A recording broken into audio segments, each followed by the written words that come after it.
ఇది కదా ఆఫర్ అంటే ఇప్పుడు ఎంత కొంటే అంత ఫ్రీ. విఆర్ఆ fine silver jewellery, Jubilee Hills check post, Hyderabad. Police డిపార్ట్మెంట్లోకి రావాలంటేనే వెనకడుగు వేసేటువంటి సందర్భం నుంచి మేము సైతం మెన్స్తో పాటుగా పోలీసు వృత్తిలో చేరి సమాజంలో సేవ చేస్తామంటూ మహిళలు కూడా ముందడుగు వేస్తూ ఒక్కొక్కరుగా ఇప్పుడు పోలీస్ డిపార్ట్మెంట్లో భాగస్వామ్యం అవుతూ మగవారి కంటే కూడా ఎక్కువగా ఉద్యోగాల్లో చేరుతూ సేవలు అందిస్తున్నారు. అలాంటి మహిళలను ఇప్పటివరకు మనం చాలా మందిని చూసాం. ప్రస్తుతం మనతో పాటు ఉన్నారు జేఎన్టీ యూనివర్సిటీలో టెక్నికల్ ఫీల్డ్లో బీటెక్ చదువుతూ అదే కాలేజ్ మెయిన్ గేట్ ఎదురుగా ఉన్నటువంటి కేబిహెచ్పి పోలీస్ స్టేషన్లో ఎస్ఐగా ప్రస్తుతం విధులు నిర్వహిస్తూ తెలంగాణ పోలీస్ అకాడమీలో ఫోరెన్సిక్ సైన్స్ డిపార్ట్మెంట్లో సిల్వర్ మెడల్ కూడా సాధించి తనకంటే ఒక ప్రత్యేకతను సాధించుకున్నటువంటి ఎస్ఐ రూపా గారు మనతో పాటు ఉన్నారు. వారితో మాట్లాడదాం ఉమెన్స్ డే సందర్భంగా. మేడం, ముందుగా ఉమెన్స్ డే శుభాకాంక్షలు. మీకు థ్యాంక్ యూ అండి. మీరు చదువుకున్న కాలేజ్ ఎదురుగానే ఈ పోలీస్ స్టేషన్లో మీరు ఎస్ఐగా పనిచేస్తున్నారు. ఎట్లా అనిపిస్తుంది? నాకు చాలా హ్యాపీ అనిపిస్తుంది అండి. ఎందుకంటే ఇప్పుడు ఎదురుగానే మా కాలేజ్, ఆడ చదువుకున్న కాలేజ్ దగ్గరే నేను ఒక ఆఫీసర్ లాగా పనిచేయడం నాకు చాలా మంచిగా అనిపిస్తుంది. ఎంతకాలం అయింది మేడం ఈ సర్వీస్లోకి వచ్చి? ఎందుకు రావాలనుకున్నారు అసలు? నేను 2018లో వచ్చానండి. ఇప్పటికి 6 years అయిపోయింది.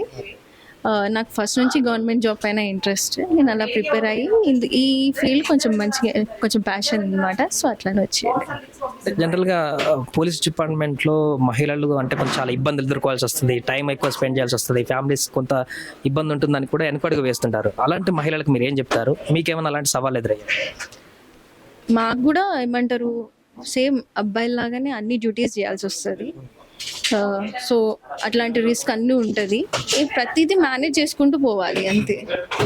ఇందులో ఏంటంటే ఇప్పుడు మా ఫ్యామిలీ చూసుకోవాలి, కొంచెం ఫ్యామిలీని కూడా అటు వర్క్ లైఫ్ బ్యాలెన్స్ అనేది ఇంపార్టెంట్. ఫ్యామిలీని మేనేజ్ చేసుకోవాలి, అట్ ద సేమ్ టైం ఇక్కడ వర్క్ ప్రెషర్ ఉంటుంది, అది మేనేజ్ చేసుకోవాలి. ఏ స్ట్రెస్ ఆ స్ట్రెస్ అక్కడ వదిలేస్తే రిలీఫ్ ఉంటుంది. అదే క్యారీ ఫార్వర్డ్ చేసుకుంటూ ఇంటికి తీసుకొని వెళ్ళాను అనుకోండి, అప్పుడు క్లాషెస్ అనేవి స్టార్ట్ అవుతుంది. ముఖ్యంగా ఉమెన్స్ డే అంటే మహిళల గురించి మనం ప్రత్యేకంగా చెప్పుకోవాల్సిన ఈ రోజున మహిళలందరికీ సంరక్షణగా ఉండాల్సినటువంటి ఫీల్డ్లో మీరు ఉన్నారు ఒక ఎస్ఐగా. ఆ డిపార్ట్మెంట్లో ఎట్లా అనిపిస్తుంది? నాకు చాలా హ్యాపీ అనిపిస్తుందండి. ఇప్పటి వరకు కూడా నేను చాలా మంది లేడీస్తో మాట్లాడాను. వాళ్ళ ప్రాబ్లమ్స్ సాల్వ్ చేసినప్పుడు వాళ్ళ ప్రాబ్లమ్స్ ఉన్నప్పుడు వాళ్ళు చెప్పిన ఆవేదన అవన్నీ నేను దగ్గరుండి చూస్తాను కదా. సో వాళ్ళ ప్రాబ్లమ్స్ సాల్వ్ అయినప్పుడు వాళ్ళు ఎంత హ్యాపీగా అయినారు, వాళ్ళు రిలీఫ్ అయింది, అది నాకు చాలా మంచిగా అనిపిస్తుంది. ఎందుకంటే నేను వచ్చింది ఆ ఫీల్డ్కి. ప్రాబ్లమ్ సాల్వ్ అయింది అంటే ఇంకా దానికంటే ఏముంటుంది. గతంతో పోలిస్తే ఇప్పుడు పోలీస్ డిపార్ట్మెంట్లో కూడా మహిళలు రావడానికి ఉత్సుకత చూపిస్తున్నారా మేడం? ఎట్లా అనిపిస్తుంది గతంతో పోలిస్తే ఇప్పుడు? కారణం ఏంటంటే ఇప్పుడు చాలా మంది వస్తున్నారండి. ఇంతకుముందు మన తెలంగాణ ఫామ్ కాకముందటికి ఇప్పటికీ ఉమెన్ స్ట్రెంగ్త్ అనేది పోలీస్ డిపార్ట్మెంట్లో చాలా ఎక్స్పోనెన్షియల్గా పెరిగింది. దీనికి రీజన్ ఏంటి అంటే అవేర్నెస్ ఒకటి, అండ్ ఇంకొకటి ఉమెన్ కూడా ప్రతి ఫీల్డ్లో ఎంటర్ అవుతున్నారు. మీరు ఏ ఫీల్డ్లోనైనా తీసుకొని అందులో ఇప్పుడు ఉమెన్ అనేటిది కూడా కొంచెం ముందుకు వస్తుంది. ఉమెన్ ఎంపవర్మెంట్ అనేటిది ఫోకస్ అవుతుంది.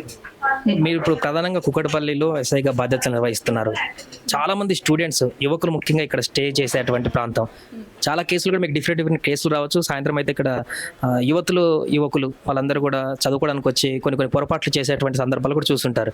సో అలాంటి వాటికి మీకు వచ్చినటువంటి ఫిర్యాదులకు ఛాలెంజింగ్ అనిపించినాయి లేదా ఇక్కడ ఉన్నటువంటి పిల్లల్ని చూస్తే ఏమనిపిస్తుంది? వీళ్ళకి మెయిన్ ఫస్ట్ థింగ్ ఏంటి అంటే కొంతమంది విలేజెస్ నుంచి వస్తారు, ఎక్కువ ఎక్స్పోజర్ ఉండదు. సో అప్పుడప్పుడు వీళ్ళకి మీటింగ్స్ అలా తీసుకొని అవేర్నెస్ అనేది క్రియేట్ చేయాలి. ఎందుకు అంటే చిన్న కొంచెం ఫ్రెండ్లీగా మాట్లాడినా ఏది మాట్లాడినా వాళ్ళు జల్దీ దానికి అట్రాక్ట్ అయిపోతారు. సో దాని గురించి ఒకసారి ఒక 2-3 సార్లు వాళ్ళకి అవేర్నెస్ అనేది క్రియేట్ చేసి ఎక్స్పోజర్ అవేర్నెస్ క్రియేట్ చేయడం వల్ల ఏంటి అంటే వాళ్ళు అలాంటి మిస్టేక్స్ ఏవి చేయకుండా ముందుకు వెళ్ళగలుగుతారు. మీరు ఈ స్టేషన్కి ఎంతకాలం అయింది మేడం వచ్చి? నేను ఆగస్టులో వచ్చానండి. ఇయర్ అంటే ఎదురుగానే కాలేజ్ ఉంది, మీకు పాత జ్ఞాపకాలన్నీ అక్కడే ఉంటాయి, ప్రొఫెసర్లు అందరూ కూడా అక్కడే ఉంటారు. ఎప్పుడన్నా వెళ్ళారా కాకి డ్రెస్లో కాలేజ్ లోపలికి? నేను ఇక్కడే చదువుకున్నాను, ఈ హోదాలో ఉన్నానని చెప్పేసి వెళ్ళాను. ఎట్లా ఫీల్ అయ్యారు వాళ్ళంతా ప్రొఫెసర్లు? కానీ ప్రొఫెసర్ అందరూ చాలా హ్యాపీగా ఫీల్ అయ్యారండి. మీ ఫేవరెట్ ప్రొఫెసర్ ఎవరైనా ఉన్నారు మేడం అక్కడ? ఇప్పుడు ప్రస్తుతం మీరు అక్కడ లేరు. శ్రీనివాస్ సార్ అని ఉండే, ఆ సార్ లేరు ఇప్పుడు. మిగతా వాళ్ళతో అనుభవాలు ఉన్నాయి యూనివర్సిటీలో పనిచేసే వాళ్ళందరినీ కలిసారు మేడం? అందరినీ ఆల్మోస్ట్ కలవలేదు, ఎందుకంటే అది నేను చాలా బిజీ ఉంటాను, నాకు వేరే సెక్టార్ ఇచ్చిండే. సో నాకు తెలిసిన వాళ్ళని అప్రోచ్ అయ్యానమాట. ఇప్పుడు జేఎన్టీయూ యూనివర్సిటీలో ఇక్కడే చదువుతున్నటువంటి బీటెక్ పిల్లలకి, ముఖ్యంగా అమ్మాయిలకి మీరు ఇచ్చేటువంటి సజెషన్ కానీ, మీరు ఇచ్చేటువంటి స్ఫూర్తి కానీ, మీరు ఇచ్చే సందేశం కానీ ఉమెన్స్ డే సందర్భంగా? Women's days first of all అందరు లేడీస్కి ప్లస్ ఇక్కడ స్టూడెంట్స్ ఉన్న అందరికీ కూడా ఉమెన్స్ డే విషెస్ చెప్తున్నాను.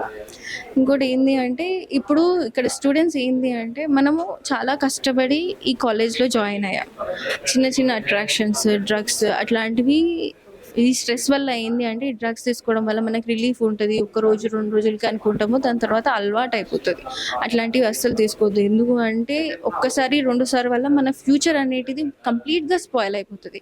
ఒక్కసారి ఫిజికల్ డిపెండెన్సీ వచ్చింది అనుకో, మనము అది అడిక్ట్ కానికి చాలా టైం పడుతుంది. అప్పటి లోపల మన కెరియర్ అనేది మొత్తం పోతుంది.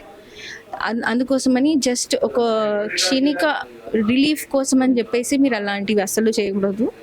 ఇంకోటి ఏంటంటే, చిన్న చిన్న అట్రాక్షన్స్, ఇప్పుడు పేరెంట్స్ని వదులుకొని హాస్టల్స్లో ఉంటారు, కొందరు మంచిగా మాట్లాడేసరికి అదే ఏమంటారు అఫెక్షన్ అనుకొని వాళ్ళతో ఎక్కువ డిపెండ్ అయిపోయి తర్వాత మోసపోవడం అట్లాంటివి ఉంటాయి. సో దాని గురించి కూడా కొంచెం మీరు కొంచెం స్ట్రాంగ్గా ఉండాలి. ఏంటి అంటే, ఎవరున్నా లేకపోయినా మన గురించి మనము డిపెండ్గా ఉండాలి. కంప్లీట్గా ఒకరి అఫెక్షన్ పైన డిపెండ్ అయ్యి వాళ్ళు మాట్లాడితేనే నేను మంచిగా ఉంటాను, ఇట్లాంటి కేసెస్ మేము చాలా విన్నాము. అలా అని చెప్తున్నాను. అలాంటి ఆ ఆలోచనలో పెట్టుకోవద్దు. ఏ సిచ్యువేషన్ వచ్చినా ఫెయిల్యూర్స్ వస్తాయి, ఎన్ని వస్తాయి. లైఫ్ అంటేనే అది. ఎన్ని అప్ అండ్ డౌన్స్ వచ్చినా కానీ మళ్ళీ పైకి రావాలి, పడుతూనే ఉంటాము, లేవాలి, ముందుకు పోవాలి, అంతే. మన గోల్ ఏదైతే ఉందో అది అచీవ్ చేసేంత వరకు మనం ట్రై చేస్తూ ఉండాలి, కృషి చేయాల్సిందే. అండ్ ఇంకొకటి మేడం, రేపు ఉమెన్స్ డే సందర్భంగా దేశంలోనే మొట్టమొదటిసారిగా ఒక ప్రధానమంత్రికి పూర్తి స్థాయి మహిళా పోలీసులు పహారగాస్తున్నారు. గుజరాత్లో సభకు సంబంధించి 2000 మందికి పైగా పోలీసులు, మహిళా పోలీసులే రేపు పహారగాస్తున్నారు. ఇది ఎట్లా అనిపిస్తుంది? ఇది నాకు చాలా హ్యాపీ అనిపిస్తుంది అండి. మొత్తం అంతా కంప్లీట్గా ఉమెన్ ఎంపవర్మెంట్ అనేది షోకేస్ చేస్తుంది ఇది. అది రూప గారు చెప్తున్నటువంటి విషయం. ఎదురుగా కాలేజీలో చదువుకొని ఎదురుగా ఉన్నటువంటి పోలీస్ స్టేషన్లోనే సబ్ ఇన్స్పెక్టర్గా బాధ్యతలు నిర్వహిస్తూ మహిళలకు, ఎంతోమంది యువతులకు ఇన్స్పిరేషన్గా నిలుస్తున్నటువంటి సందర్భాన్ని ఇప్పుడు చూస్తున్నాం. సుమన్ టీవీలో మీ పర్సనల్ అండ్ బిజినెస్ ప్రమోషన్స్ కోసం కింది నెంబర్కి కాంటాక్ట్ చేయండి.